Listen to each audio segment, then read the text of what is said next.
Hello everyone, how are you all doing today? I hope you're all having a really good day, and I'm here to present to you episode 7 of my Fast Bowling Conversations podcast.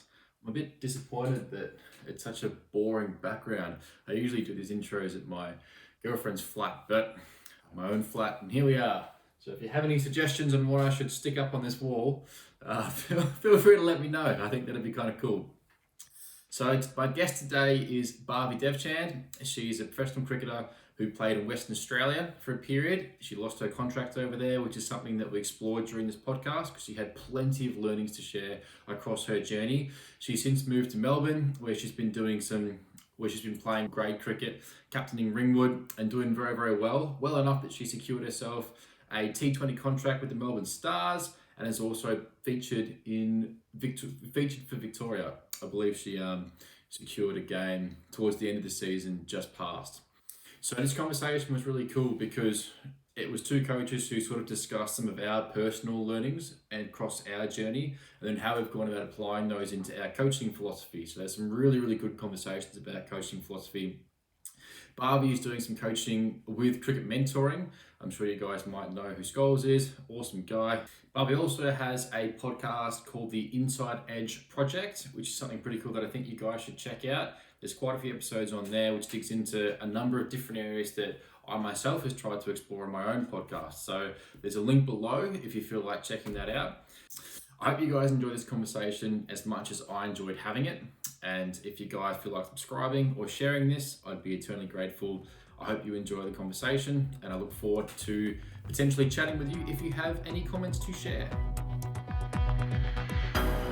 It's funny how you talk about public speaking, because having these kinds of conversations gives me more of a chance to fine tune the way that I would communicate my philosophy to others. So it's cool to discuss it. But okay, so the coaching philosophy that I sort of was thinking about, with having the overriding principles, the mind, respecting an athlete's mind, body, and soul. So when you've got an athlete in front of you, the first thing that you would sort of engage with would be their psychology, their mind, their biology, their body, and their spirituality or culture, which I think you have to pay respect to as well. And then from that, you can break that down a little bit further. But the other thing that was important is developing a coach to athlete relationship, where my communication style and my coaching style matches their learning style. Because I can have all the knowledge in the world, but as I said before, if I can't communicate it or get them to buy into my coaching method, or get them to understand what it is I'm trying to get them to achieve, then my coaching methods are going to be unsuccessful, no matter how smart I might think I am, or how many drills I might have in my back pocket, how many best drills I might have.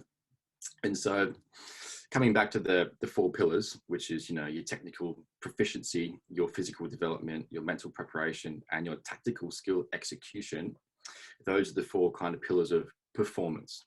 And then, as I was saying before, which I think is a good joke, when I started talking about the 4 pillars, I saw Scholes put up a 6-pillar thing, and I thought, bugger, he's added 2 more than me. But it's, again, and this is the context that I think is really cool, because when I'm discussing the 4 pillars, I'm focusing on performance. But there are things above that which you have to be aware of, i.e., if I've got an unhealthy athlete, well then how well am I going to be able to implement these 4 pillars? So you expect an athlete's biology and an athlete's, psychology, just like if I want to impart or discuss some psychological mental preparation work, which could be something specific in the context of cricket, where they've just gotten hit for a 4 and now they're losing their mindset a little bit.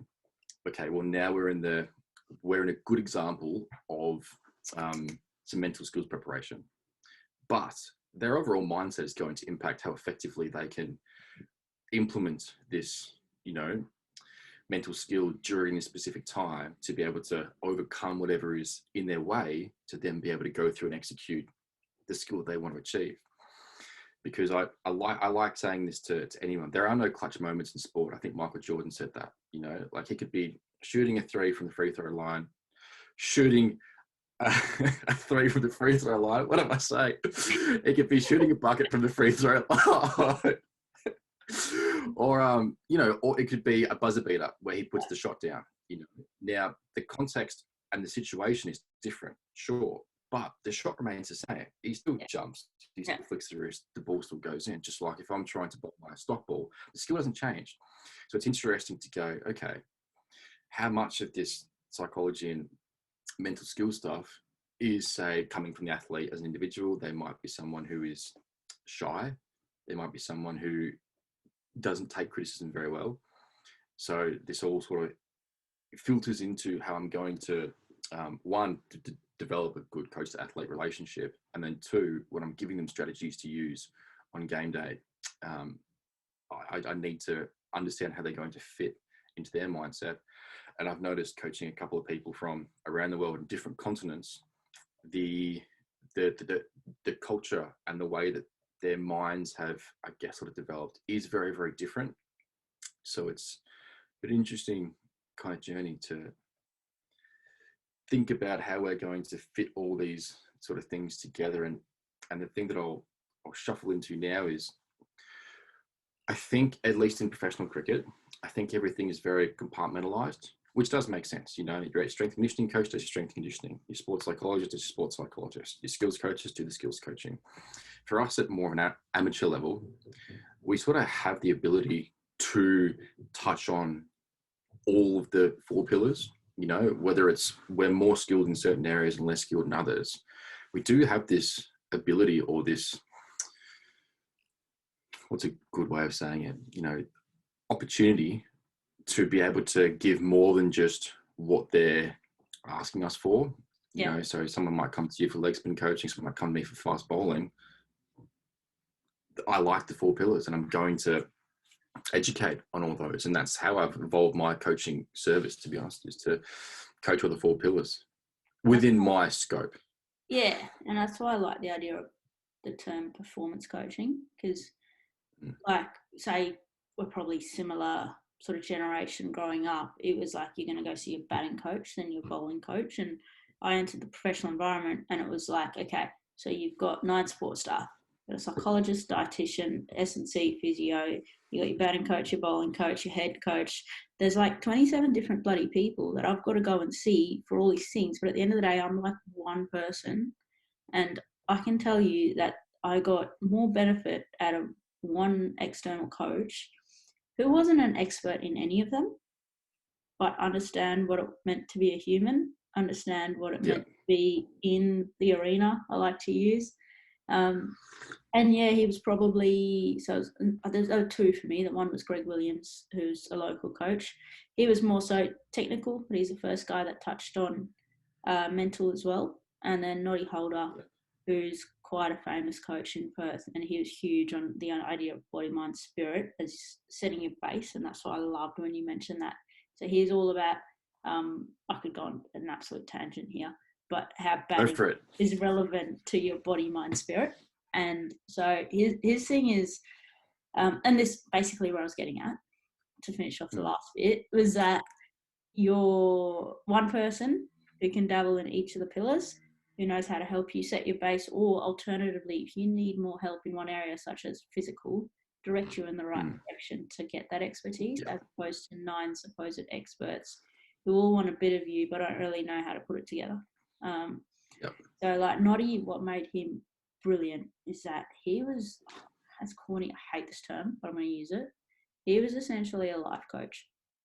So he talked about batting in terms of, so if you're, and I know that the first podcast I did in my Inside Edge podcast series, Nicole Bolton said this perfectly, in that your base is basically the most important thing in batting. And that's, so obviously if you want to say as a technical coach, it's where your feet are, it's your balance, that's your base. But he translates that into, okay, your base is now your mind, body, soul, which is what you said before. And then your courage. So he talks a lot about courage. So batting is about having the courage to get in line with the ball. And the ball represents pretty much all the other shit that life throws at you. That's so good. So if you have the courage, quite honestly, if you have the courage to get in line, and this is pretty much how I bat now. My, also, side note while I'm saying this, my batting average tripled in one season. Post learning this. So as a context. It's fantastic. So the courage to actually get in line with the ball it represents the courage to face, whether it's your fears or selections or setbacks or whatever it is that life throws at you, because you're not actually in control of the ball coming at you. Like the bowler could essentially bowl anything. You have zero control over that. And then once you do get in the line and you create the space, so if you have the base and get to the line, what happens is you create space, then you have freedom.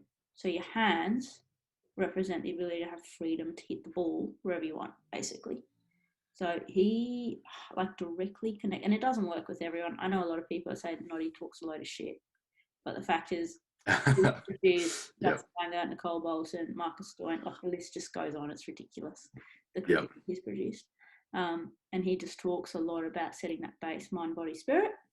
Connect it to your life, and if you're out of balance, he talks a lot about balance. If you're out of balance with your life outside the game, that's when the game becomes a lot harder.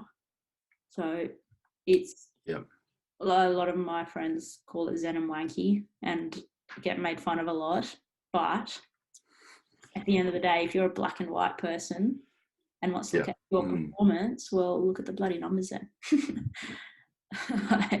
That's perfect. And it's interesting you say that, because I was just having a couple of conversations with some of my bowlers, and I always relate everything back to life. And I reckon I talk a lot of shit already. I mean, you can tell by the clickbait, but I do think it's look, when I first worked as an S&C coach, I had a large number of female clients. And the thing that I enjoyed about coaching the women more than the men was that they usually gave you a chance to, they showed you more of their life. And I enjoyed that. I didn't just want to, make you squat 100 kilos, which for some of the girls, that's what they got to, which I was thrilled with. But they also gave me a chance to, help them with anything that was going through their lives. And this is where I enjoy the whole conversation about mindset. But they gave me that opportunity to engage and to usually go off on a rant.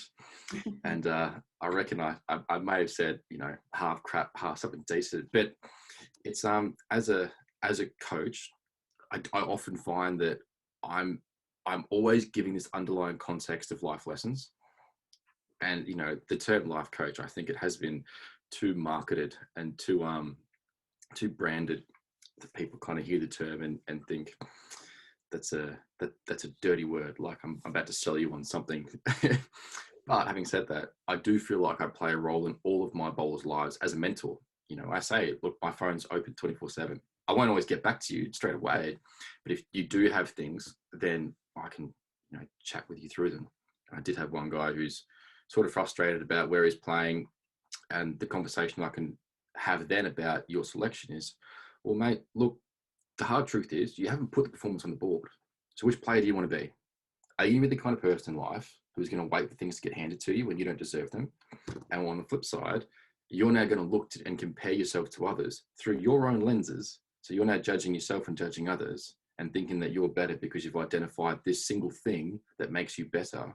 Is this the person that you want to be? Or you forget all that because it's irrelevant and you go, when it's my opportunity, I take it. If I get 5 balls in a game, then I make the most out of those 5 balls. And you can see the wheels, and he obviously knows where he wants to be. But this is the thing about the mind, body, and soul, right? It's constant. It's your base is always changing, or you're always having to put work into your base to make sure that it's well grounded. Otherwise, when life changes and you get new experiences and you take new learnings, and it has this impact on your base, obviously you have to put the work in to go, no, this is out of my control. I know the process that I'm working on, and I'm going to continue to work on this process until the performance pays off. And I like that, process-driven focus, whether it's, in, say, cricket, or if you kind of relate it back to life. You can only do you. Yeah, that's it. Well, it's interesting. Why do you think, coaches don't pay as much attention to setting your base, if you like? They coach the skills. Yeah, that's the question for me. It's like, hang on, we've got it the wrong way around. Because I was terrible when I first started coaching. Now I think about it, it's a bit cringy. And it's just like, okay, It's so funny. Yep. or you'd go the technique, and everyone talks about the percentage of mental and physical or whatever, and that's like, okay, we're going to teach you the mental stuff now of switch on, switch off, or confidence, or your typical standard sports psychology style. But at the end of the day, like, it's almost all irrelevant if you don't have a good base. So if you don't have that base of sense of self, the physical base, and this, what I like to call the spirit, then it's really hard to use your routines to control your mind. Like, how hard is it to actually focus on watching a ball when subconsciously you're thinking, if I don't score today, I'm going to get dropped, or what will other people think if I face 5 dots in a row, I'm going to lose it. Like, all this stuff, mind, it's really hard to then implement the basic mental routine. So absolutely. I have an interesting an interesting tangent or story that kind of filters into. I remember at the club that I was at, we had a sports psychologist, and she gave us a sort of 1 hour, 2 hour presentation, and it was the same kind of sports psychology presentation that I've been given many times in the past, but now my thinking had evolved past me sitting in front of someone presenting me on states of arousal and optimal levels of motivation, and thinking, this is irrelevant. There's nothing practical in this to use.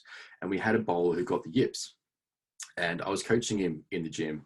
So he was the kind of bowler that always seemed to bowl the same line of length, right? So one of those guys that always hits his stock ball. So for him to get the yips, like, something was wrong. And he was bowling balls into the roof of the net.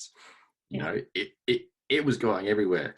And he said he'd had a lesson with her, and I thought, okay.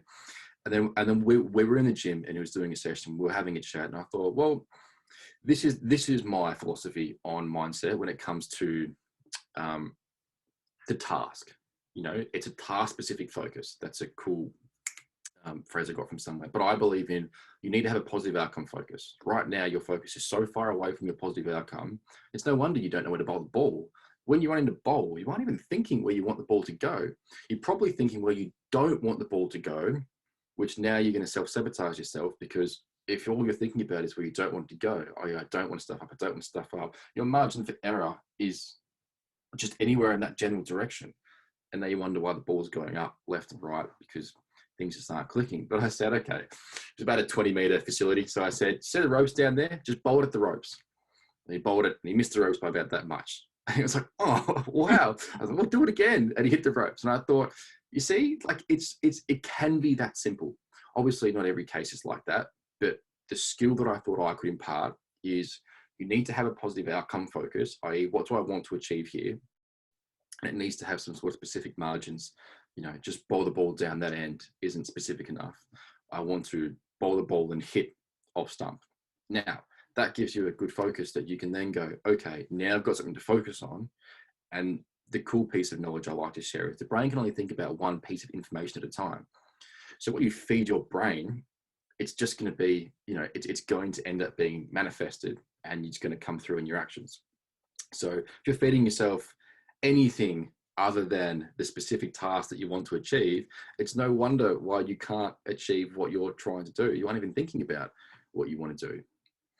And the other tangent from that is, say you've got a young kid who's completely got the yips, and this actually happened to one of our girls earlier this season. Like, good bowler, but honestly was bowling balls 2 pitches across into the roof. It was shocking. Needed some technical work to actually get it back as well. So that there's obviously that bit of both. It's never 100% of each. But the issue is it's in season. So she's got a rough up on Sunday and bowl quite a slingy action. So I like it to being a leggy, where it's actually quite difficult to actually execute your skill anyway. So there's technical points that she needs to focus on to be able to execute. But then once you get into a game, as you say, you've only got one. Your mind can only focus on one thing. How do you then help that young kid when they know they need to actually consciously focus on something technical, but also when you're in a game, like you're in a game, you need to be in the contest. Yeah. This is a really interesting topic. And I was just reading something around coaching methods and communication styles, because the way that I try to teach you a skill or a technique is important. And the conversation that I had with Simon we talked a lot about implicit learning and explicit learning. Explicit, i.e., you have to think about it. It's much more in the frontal lobe of your brain, whereas the more implicit learning is very subconscious. It just happens based on the constraints that you sort of put yourself under, or if you give yourself quite a simple focus, that can sort of allow the technique to adapt. So this is a really interesting conversation to have, because I could have a positive impact technically on someone's action at training. And if, say, they have something like the yips as well, it's an interesting one, because there's a lot to unpack there. But then, of course, if I help them at training, but the thing that I did to help them doesn't help them on game day, then maybe there was something that I needed to do more, or needed to do less, or needed to adjust, so that on game day they had something that they could use. So perhaps it's doing a little bit of technical work, in the sense that I'm trying to make it more outcome focused, where I might almost put some things down the wicket for her to try and aim at, and give her some cues that I want you to bowl through it. Or the coaching work might be more around analogies. And then, okay, if I'm using an analogy, then it's a really simple thing that you can think about.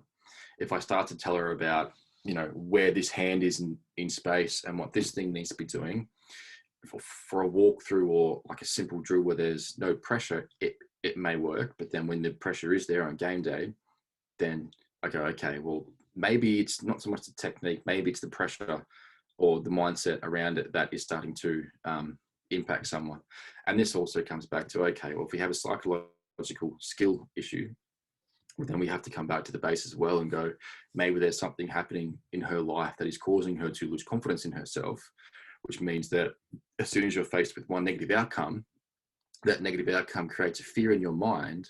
And if you can't overcome that fear, because the way that you respond to it is negative, all you do is you then filter through more fears, and now you move away from that task-specific focus. So I think as a general principle, having a good task-specific focus is important, but then it's also respecting how far away is someone from that.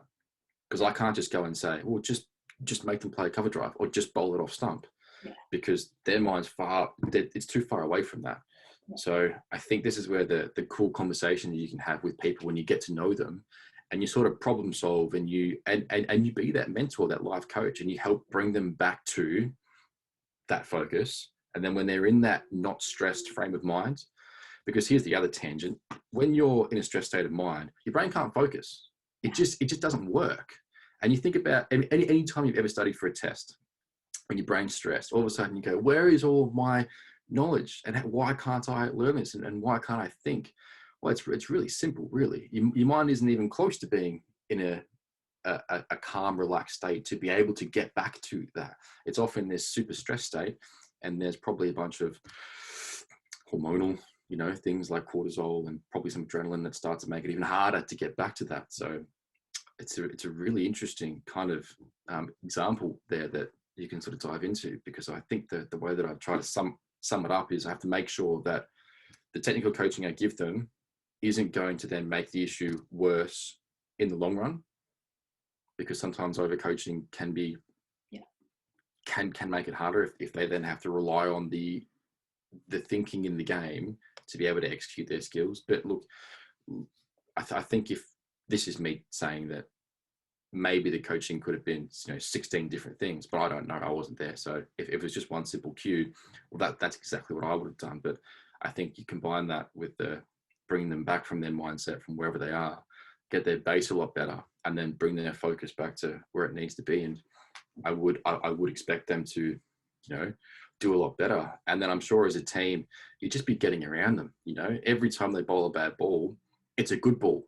You're one step closer to that, next perfect one. Because the hard thing is, like, when things aren't going well, it's a team sport. So you feel like you're letting down your friends. And then now you're sort of putting more pressure on yourself, which is tough. It's like, if I drop a catch in a game, I choose to feel bad about that after the game. That's my choice. Yeah. Yeah. And I think that probably helps me not make another mistake. Yeah. And I think again, pretty much everything you said is coming back to setting your base properly, isn't it? Yeah, I like how I'm going to tie my hair up. It's hot in here.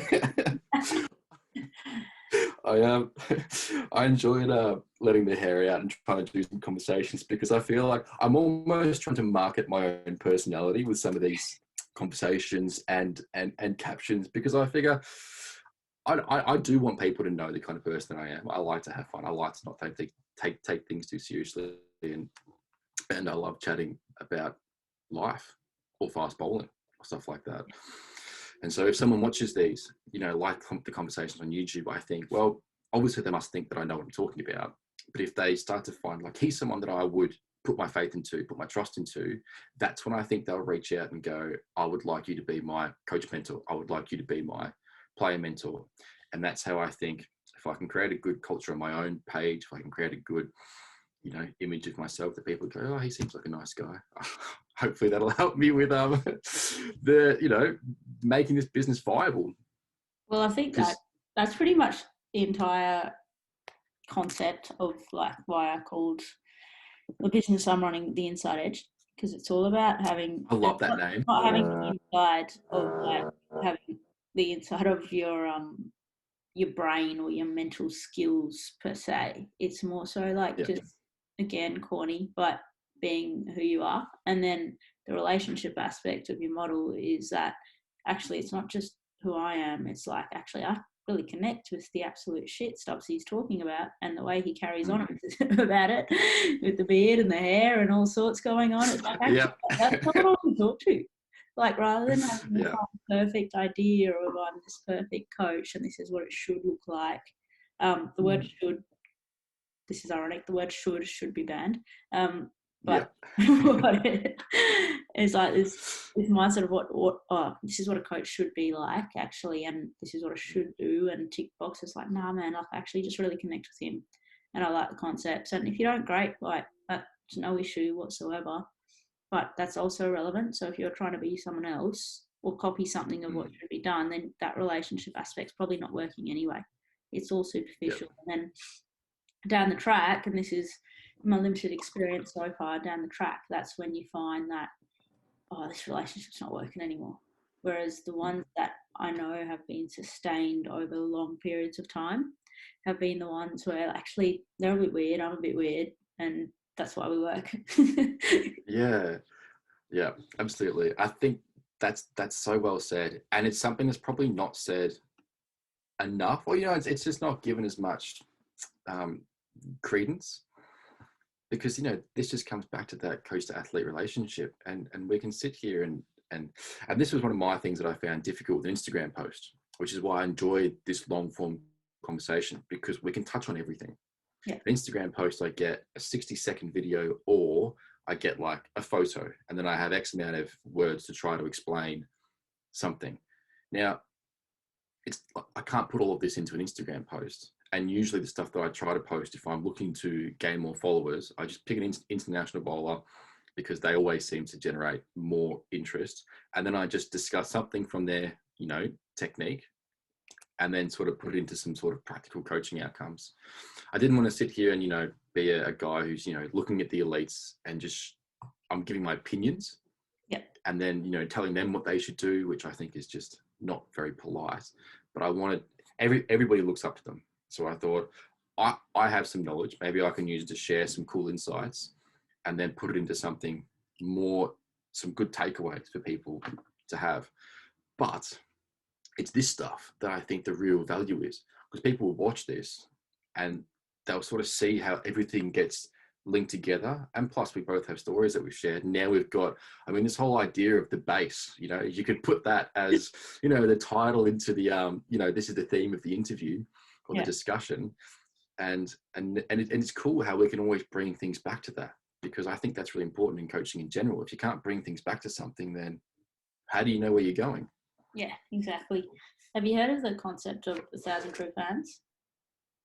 Say again? 1,000 true fans. Have you heard that concept? 1,000 true fans. I think so. As in, like, I think so, because I don't know where I heard it, but say 1,000 true fans is much better than 1 million who, just kind of. Pretty much.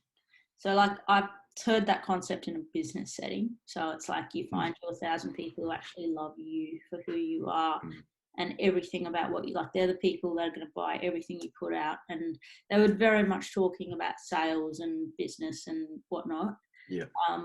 But which is very, very relevant. But I think it was a really good guiding post for like how you function as a human. Because if you're like a bit of a buzzword, but vulnerable enough to be yourself and actually talk about, like, if you nerd out and stuff like we do, actually just talk about it. Put a long form content piece out like this. Absolutely. And you'll naturally attract the people into your life that like the same stuff and are willing to, and also people, they might disagree with you, but you can have a really good debate about it and still be friends at the end of the day. Completely. As opposed to just putting up stuff that you think, okay, someone might like, this is what you think people will like and kind of what's popular at the moment. But at the end of the day, you're not going to attract the true people who are actually buying in to what you're doing. And that doesn't have to be in a business setting. Not everyone out there is more entrepreneurial.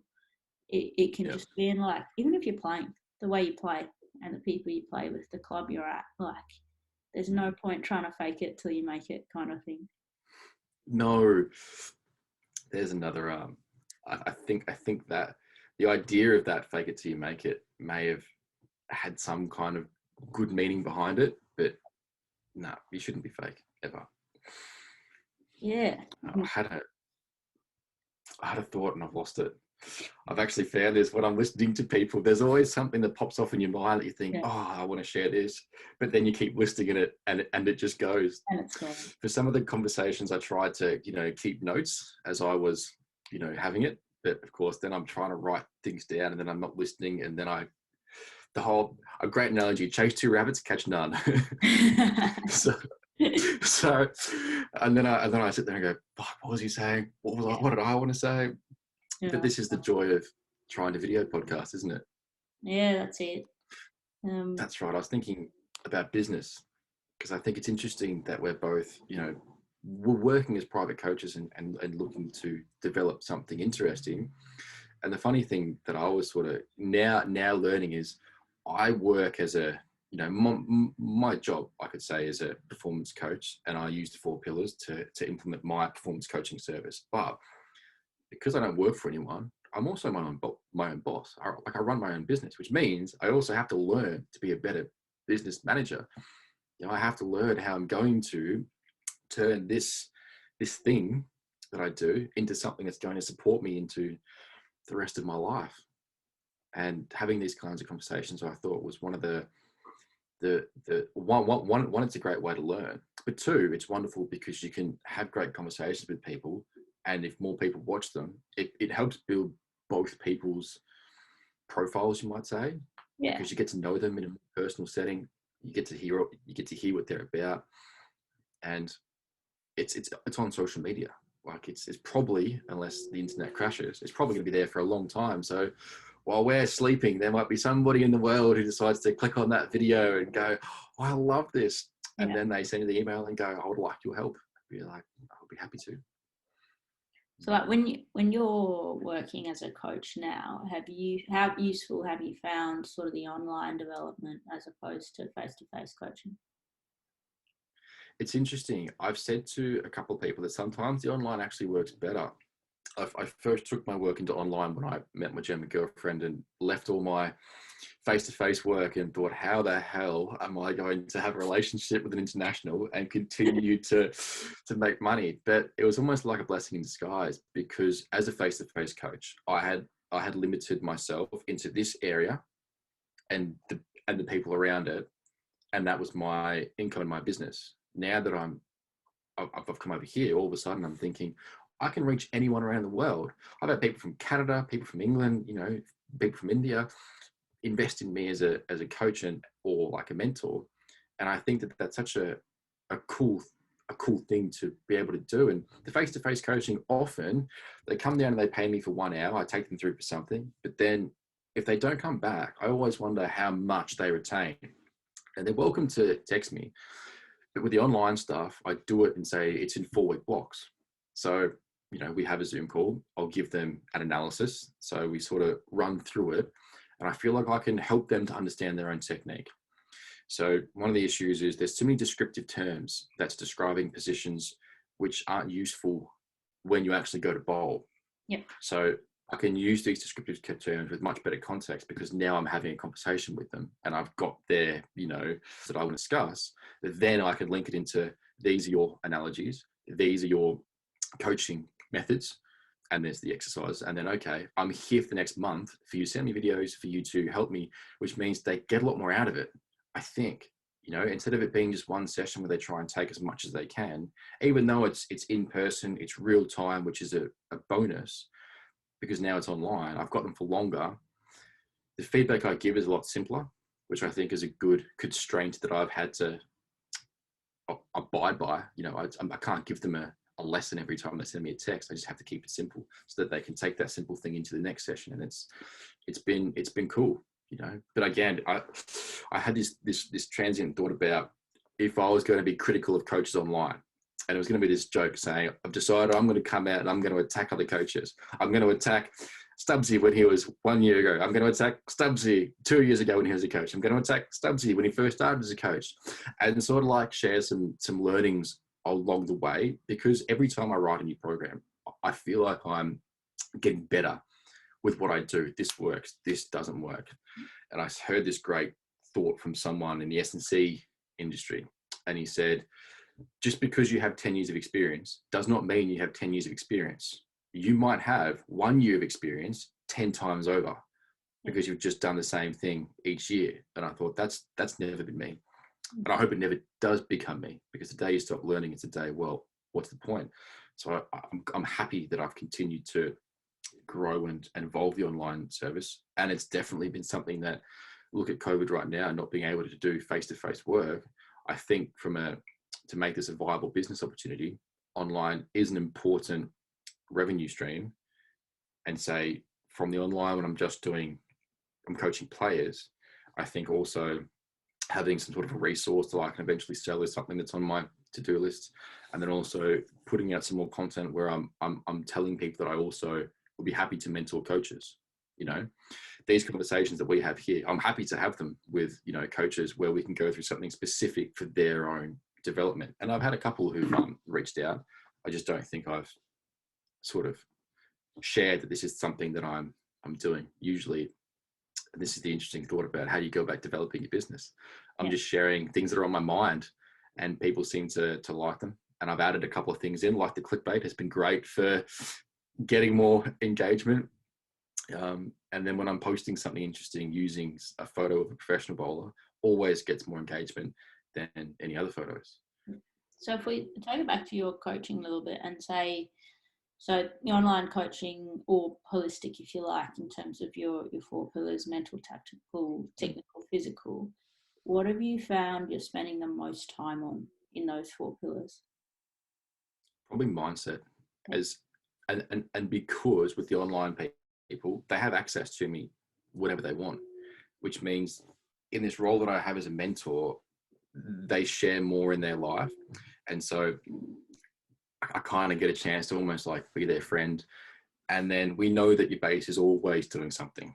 It's always having an impact on your life.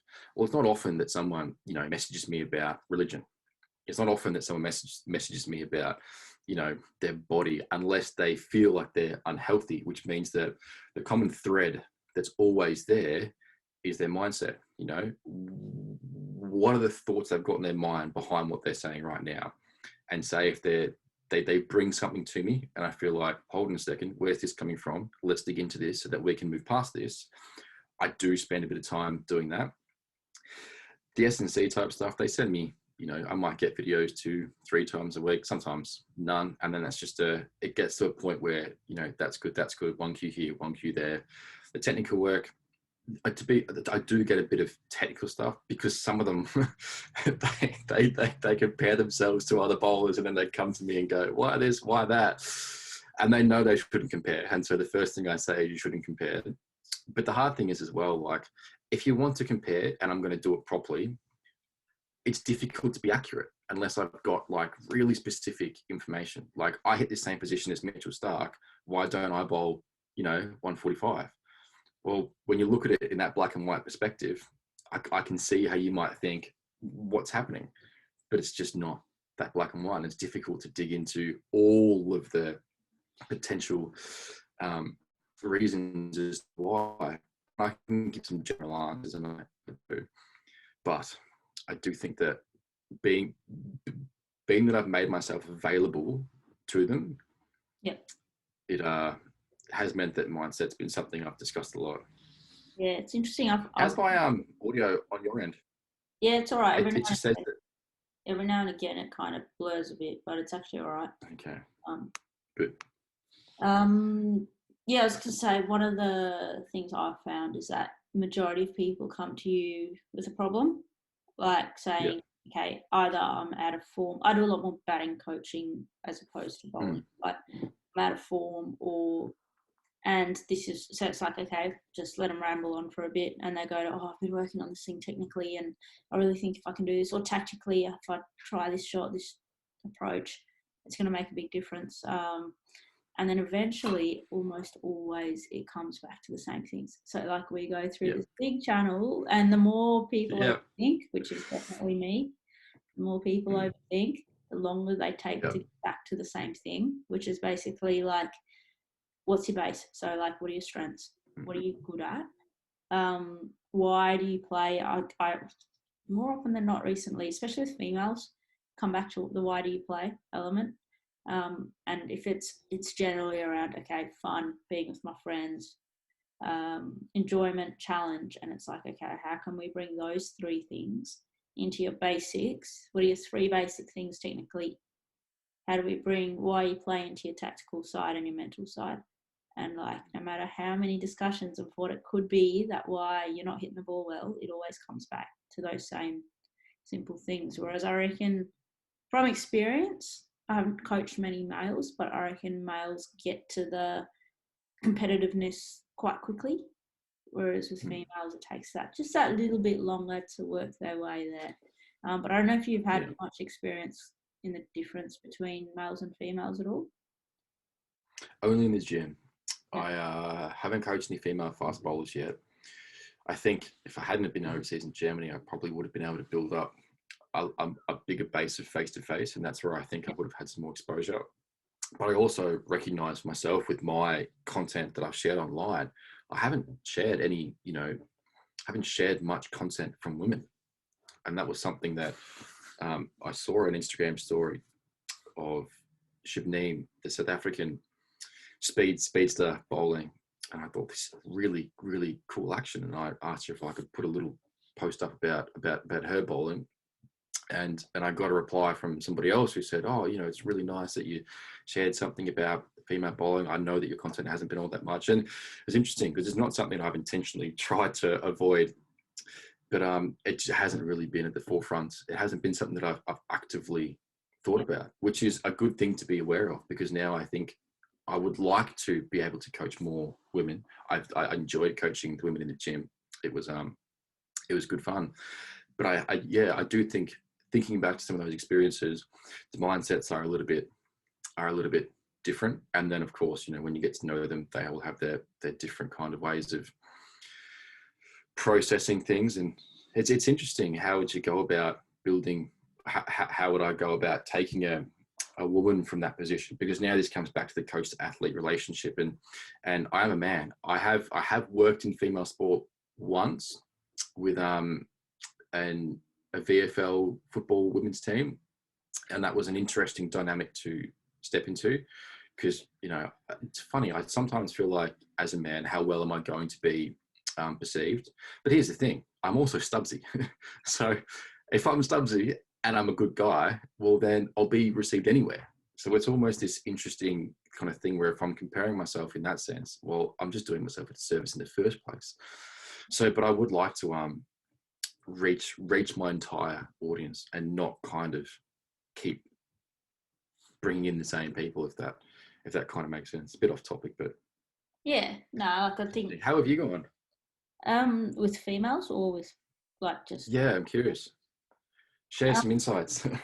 Are you the captain of Ringwood team as well? Yeah. So captaining Ringwood. So that's been a cool experience actually, because prior to coming over to Melbourne, was in WA, and if I'm honest, was 90% focused on my own career. I'd do a bit of coaching here and there, but it was pretty much my own career, playing not just myself, but obviously the teams I was playing in, but not so much as a coach and captain. I never really did too much of it. And coming across to the Rams, that's where I started to really learn the value of relationships, of just playing for that, I said, come back to your base of why do you play? And coming back to that freedom and that element of how do you actually, why are you playing? So for me, those answers are freedom, and that's what I'd lost over in WA. I'd lost the idea of just having a crack and gee, this is fun. What's fun about batting? Hitting boundaries, great. So let's go try hit boundaries. It's actually I love that. It is that simple. And okay, as well as that, I really enjoy the challenge. I enjoy the challenge of having to be so present to focus on one ball at a time when it's so easy to just get completely lost in all the other shit. So I had forgotten all that stuff, and I'd actually gotten lost in everything else. And again, it was the great Noddy Holder who, compared to potentially controversial, but I have spoken about this before, high performance environments at the moment, he actually used words like prisons. So you go into prison. Gotcha. And they take away your clothes, they take away your belongings, and they say, this is what you're meant to wear. So you have to wear these uniforms, you're going to eat at this time, you're going to do this sort of work, you're going to sleep at this time. And these are all the things that you have to do to be successful in this environment. And since I was devastated when I lost my contract, I was absolutely nowhere. And he literally said 3 words. He said, be at ease, it's not as bad as you think. And then we caught up, and he basically explained this analogy to me, and he goes, what's happened over the past 8 years is you've basically entered this environment and they've stripped away everything. And I'm by no means blaming the environment here. This was my perception and what I thought I should be doing. It was all on me. I take full responsibility. But walking into that environment, I listened to the 8 or 9 people that we spoke about at the start, and essentially said, this is all the stuff that I have to be doing. And if I tick all of these boxes and train exactly like this and play this way, it was basically a fear-based mindset, then I'll be successful. Where it's getting dropped, Noddy introduced me the idea of you've lost your spirit. So he uses the word spirit a lot. She's like, you've lost your personality, you've lost your flair, your freedom. And he talks about 3 things that you need to elevate. So it's love, freedom, and belief. And this is so strange. And I've only told my best mate this story, but when I first got dropped, I bought this black book of it's a journal. And at the start of the journal, I was like, nah, okay, I'm going to get fit. I'm going to prove everyone wrong. I'm going to hit 1 million balls, blah, blah, blah, the usual story. And then at the start of the book, it was like, all right, no emotion. I used to journal a fair bit, and I was like, nah, no emotions, no thoughts. It's going to be numbers only. I literally wrote down every set of every rep I did in the gym. I wrote down I'd bowled 7-10 overs today. I batted for 45 minutes. These are my key learnings. No emotion. It was just numbers. And then that book lasted me a year. As that book went on, it slowly, and this was no intention, it just slowly started shifting. So I went over to Ireland, played over there, started to be a lot more get your thoughts out, brains out, wasn't so much numbers, a little bit more freedom. And then I came over to Melbourne, played for Ringwood, started to understand the idea of giving back to others and how focusing on others actually helps your well-being more than focusing on yourself. And you literally had no brain power to focus on myself because I'm captaining this bunch of kids that I've never met before for the first time in a league that's 10 times stronger than Perth. So it started to add up, and I found myself starting to perform again. And I'm playing shots I was known for basically never hitting the ball in front of square. And all of a sudden I'm hitting the ball hard down the ground and over the top. And I was like, where has this come from? I haven't actually changed that much, technically, tactically, physically. If anything, I was less fit. I definitely wasn't hitting any more balls that I normally would. And there was not many tactics going into games. It was kind of that freedom. But what did happen is what Noddy said. I rediscovered that freedom, that spirit, or get out of the prison. It's like, well, these are my belongings. This is what I want to wear. I don't have to wear what you want to wear. I want to train how I want to train. And I'm going to play how I want to play. To be fair, I probably pushed it too much that way towards the back end of the season. I had lost a lot of fitness and I was carrying a lot of niggles around. I probably hit a point where I wasn't getting that much better. But gee, I discovered some freedom. And you end up having the best season ever, regaining my state contracts. And can't remember where I started off this story, but the journal. So, funnily enough, so the back page of that journal, I actually wrote down after my first meeting with Snotty, and after every session we had together, I'd almost draw a diagram rather than writing any words. The only 3 words on there were that love,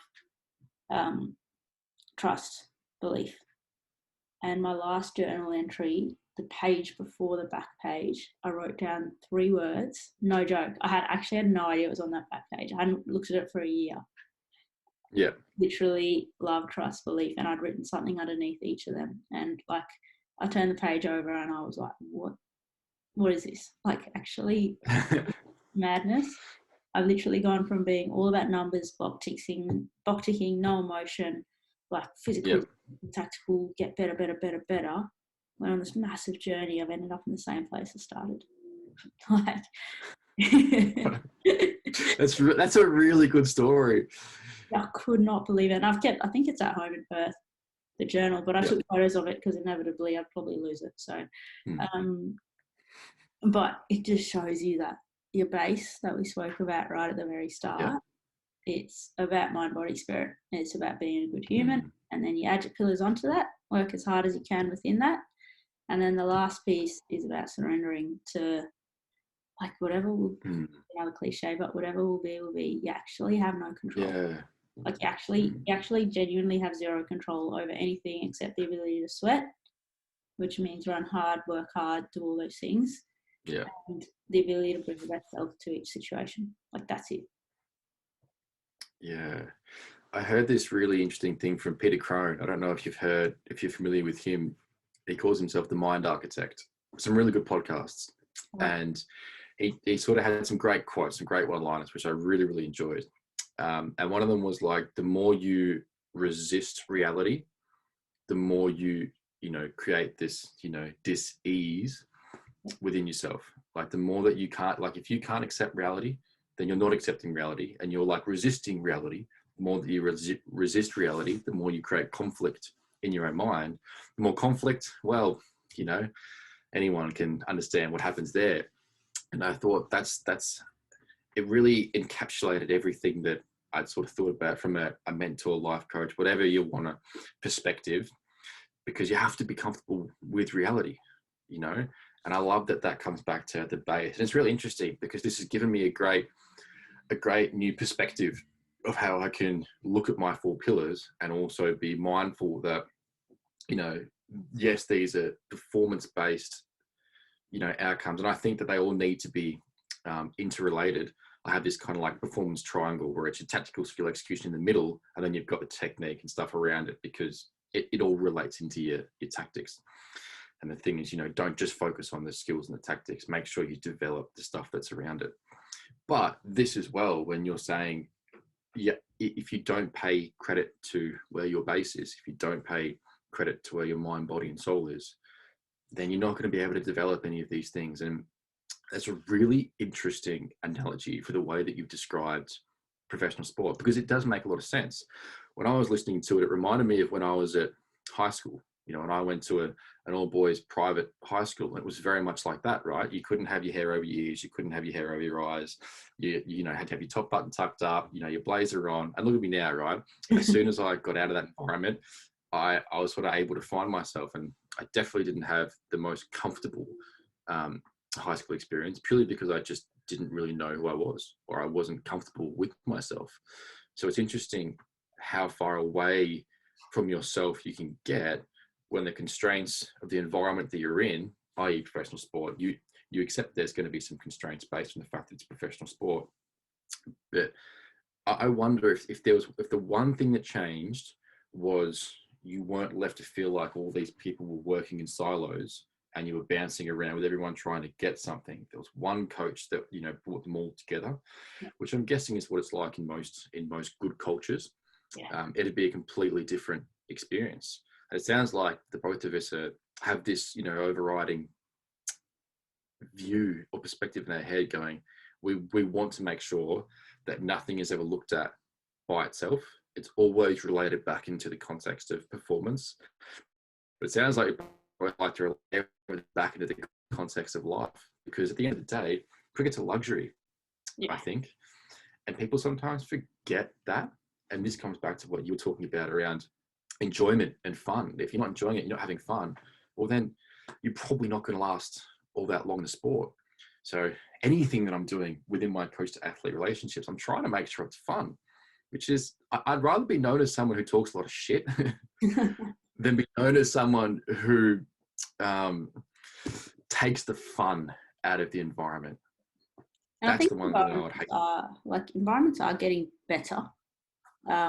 Like what I described then is probably the general feeling of over 7 or 8 years, and why people like yourself and Noddy and like what I'm trying to build to are becoming more and more useful to elite athletes in programs. But I do definitely think it's changing. Like just being part of the Victorian program, I think is brilliant, where it's the full autonomy. It's a player program. So like on Friday, I had a bit of work to do. It was a bit drained. Didn't want to go to training. I don't have to go to training. Like it's actually fully on me, and I accept that. But it's not about doing more to be more, which is I speak about a lot. Whereas in the environments and the bad cultures where it's like you've got to do more, you've got to tick all these boxes, and then you'll be a better human. It's actually flipped, and the only downside of that, of the ability like you run your own program, is that the accountability is pretty much all on you now. So as an athlete, you have to have the discipline to actually fully engage and plan and be quite disciplined on each of the pillars that you set up in your own performance plan to be able to actually be successful. So if you don't have that base discipline first, an autonomous environment's actually really tough. But I think over time, it allows you to then have that freedom and express yourself. Whereas the controlled environment, it might be good short term, but over time you produce robotic players who eventually get burnt out. Very much a generalisation. There's exceptions in both areas, but absolutely, I get a general sense looking at business world, sport world, the more autonomous, freedom, relationship-based environments are becoming way more successful. And I think for the people watching this as well, you know, because we've shared some good stories and we've probably shared as much context as we can, I think that people listening to it will probably take this and put it into their own feel of the environment that they're in, and then start to have some good awarenesses around, is this environment that I'm in right now as supportive for my development? Because, you know, again, it all comes back to your basic coach athlete relationship. I could have all the knowledge in the world, but if I'm not creating a good learning environment, if I'm putting stress and pressure onto my players, I know that when you're stressed and you've got pressure on yourself, the brain can't learn. Yeah. So all I've done is create an environment where nothing I do is going to be able to do like anything. And it's like I tell my girlfriend when she's studying and she's stressed, I'm like, well, stop. You know, like, no, I have to keep going. I have to keep going. Well, it's like, okay, well, picture this. Is it better for you to struggle through for the next 2 hours and probably not learn a whole lot, versus let's take a half an hour break, go for a walk, change the environment, let's get your head back to where it needs to be, and then come back for, say, an hour and a half or 1 hour or even 20 minutes, and I reckon you'll learn more. It's like the old analogy, give me 6 hours to chop down a tree and I'll spend the first 4 sharpening the axe. Yeah. You know, this is where, again, like your mindset, your base is going to be so important, because sometimes, like you just said, then it's better to not go to training if your mind's not going to be in a state. Look, this is really general. I don't want people to watch this and then use this as like the excuse. So this is the flip side, right? Yeah. Because is your mind looking for something to justify what is a negative or an unhealthy perspective? Yeah. Because you get that. And this is where a lot of the conversations that I have with people are, where they have this idea based on a comparison or a judgment, and it's not a good idea for them. So now I'm unpacking why they're thinking this way. Oh, because they think they deserve more. Yeah. So now they've had to create the context to make that a decent thought, right? So now they have to go, okay, well, I deserve more because of this, and this. So I'm going, hold on a second. Don't use this to justify that. You know, that's not what this is for. So, but I think people have some good thoughts out of that. That story is an absolutely is a belt of the journal, and feeling like you're in a prison, which I hope no one takes that as being, incendiary to, it's a funny word, I don't know why I said that, but having a crack at professional environment, because I don't think it's definitely not. Well, as I said, it's more the prison that you create in your mind. So it's that's well said. On professional environments, and I was actually really lucky to have some pretty cool coaches and good leaders around me in WA. It was more so that you create that in your mind, and there's a number of factors that go into that. And pretty much like as you come through, and I know Ben Crow, someone I mentioned before that I look up to, and he describes it really well. You're brought into this world where you're constantly told by the external world how valuable you are as a person, and we never really learn to own that ourselves. So you're brought into a world where you've got advertising, which is telling you that if you have this, then you will be worthy. You've got social media, and it's based on I. So the very premise of social media is selfie. I'm going to put myself out there. I'm going to get my content out there. So it's all based on me, me, me, me, me. Whereas now we know that purpose is actually found in helping others. You've got, like, it's all these external things. Okay, sport is, that's why it's so hard, is because the very premise of it is if you win, you are successful, you're valuable. If you score runs today, we're going to keep you in the team. If you don't, you're going to be excluded. Natural human values, if you're not part of a tribe, probably going to die, and a tiger might eat you. So fear comes. There's all these things, but that's life. Like, you can't say that's wrong, but that's what life is. But as educators, as people have been there, but we'll experience this over and over again. I feel like our job is to help reframe the story we tell ourselves and reframe the perspective, so then we escape the prison of our mind.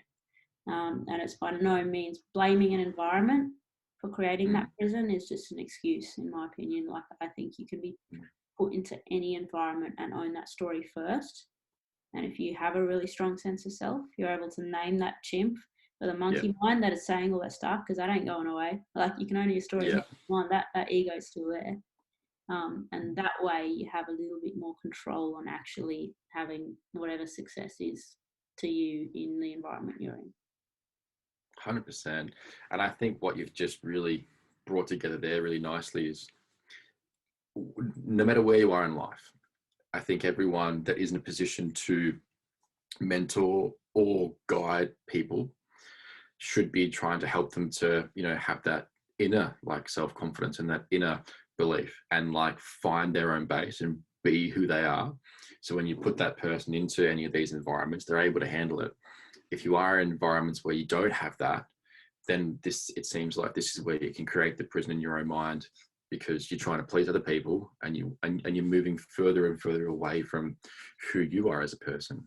Exactly. And I find that the societal expectations is one of those rants that I love to go off on, because I think, fuck up, like, it absolutely shits me. And I love to have a crack at some of the Instagram influencers. That's why I like being a sarcastic Instagram influencer on my own personal page. And you probably see, if I don't know if you follow that page, but I enjoy doing something that if society says you shouldn't do it, I want to go and do it. So, and that's what it comes back to, part of my personality. My friend sometimes says your personality is like a performance, and it's interesting because I do feel like I wave it up and down depending on the environment and what I'm trying to achieve out of it. I do try to inflate myself to be more silly and more funny if I feel like someone needs a laugh. But I think that's just, like you said earlier, and you should be helping others more. And when you're stuck in your own mind, often the best way to get out of it, because I was having this conversation with someone before, you sort of think, I don't know what's wrong with my mind. It's all me, me, me, me, me. And it's not saying that you're trying to be me, me, me, but if you just put your stuff aside for a second and went out and helped somebody else in the world, you'd probably find that all the stuff that was in your mind wasn't actually as bad as you thought it was in the first place. And that was never something that needed to be solved. It was something that just dissolved.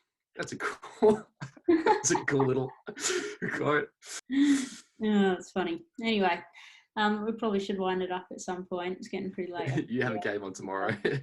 And do have a game on tomorrow, but it's been good to chat, and I think we're pretty much on the same lines of everything. I think so as well. I love your model in terms of let's set your base, which is mind, body, spirit, and let's also establish the relationships, how we connect with the world. That's the most important thing first, and then from that you have your mental, tactical, technical, physical, and the way those pillars are put together, I think each coach and each individual has their own way of putting that together, but the concept is the same, where you need to tick all those boxes and bring your best self towards that, which then allows you to give yourself a chance to perform, but you never have the full control to actually perform. Yeah, it's like you're setting yourself up, you're giving yourself the best chance. And a lot of the time it's I think this idea of realizing your potential. So if I look at technique, for instance, I can say because of the limiting factors in your technique, you aren't able to realize your potential because your technique has a compensation in it. Where if you try to put more into that technique, you'll just break down more, right? Because your base is cross-aligned, which is, the legs during the delivery stride. So you're going to have to fall away. And I think that's a really nice phrase to think about this base and our job as coaches. It's not necessarily the perspective is we're going to take you from where you are and like give you all this new stuff, which will make you a better player. That's part of it. But part of it's also we're going to take out the limiting factors which are holding you back, which means that where you are right now is actually a better cricketer than what you think you could be. But you are a better cricketer. And if we just take away this and that, it's like you are a worthy person. I don't know why you've got these limiting things in the way, but look, if we just take them away and you realize that you're a worthy person, all of a sudden you are the worthy person. Just like when you take away all the limiting things that are in the way of you bringing out your best performances, well, I didn't actually give you anything new. There's no best drill. There was no, perfect technique. I just problem solved, took some things out of your way. And I think that's a cool way of looking at coaching. And I think that these kinds of conversations where we shed light, like you've been doing on the role of a coach, not the just bowl top of off, not the, elbow up tall when you play a straight drive. Anyone can do that. Your local dad down at the park probably does that with his, 8-year-old son. But this stuff, the way that all the context links together and how you can develop your coaching philosophy, so you've always got something as a coach. I've got my base to come back to. If I ever find myself down a rabbit hole with technique, which does happen. Again, this is, I'm sure you know this too. When you like to nerd out and you like to go down the rabbit holes, you have to have something that brings you back. Yeah. Otherwise, next thing you know, you're trying to create this best drill or this perfect technique, and it's mythical. Yeah, exactly. Well, I'll chuck up a bunch of your information. So it's the Fast Bowler on Instagram. There's a website as well. If you're interested in your random personal endeavours of going against society, I think John Bond Stubbzy is the Instagram handle. I only accept certain people on that now because I thought. Well, anyway, take care. Cheers. See you later. Well, I hope you guys enjoyed that fast bowling conversation with Bhavi. It was a really exciting conversation that I enjoyed having, so I hope that there was plenty for you to take away. If you enjoyed the conversation, I'd be eternally grateful if you shared it with some of your friends or if you subscribe to the YouTube channel to help me hopefully get some more followers and hopefully share some more information. If you guys do have any questions, always feel free to drop them in the comments below. I'm more than happy to spend some time answering whatever you guys want to know. And if you feel like following me on some of my other social media channels, again, they're down below. I've also added Bhavi's social media below. She does have a podcast, Inside Edge. So there's some really cool stuff on that I reckon you guys should check out as well. I hope you guys have a wonderful day, and I look forward to sharing more conversations with you in the future.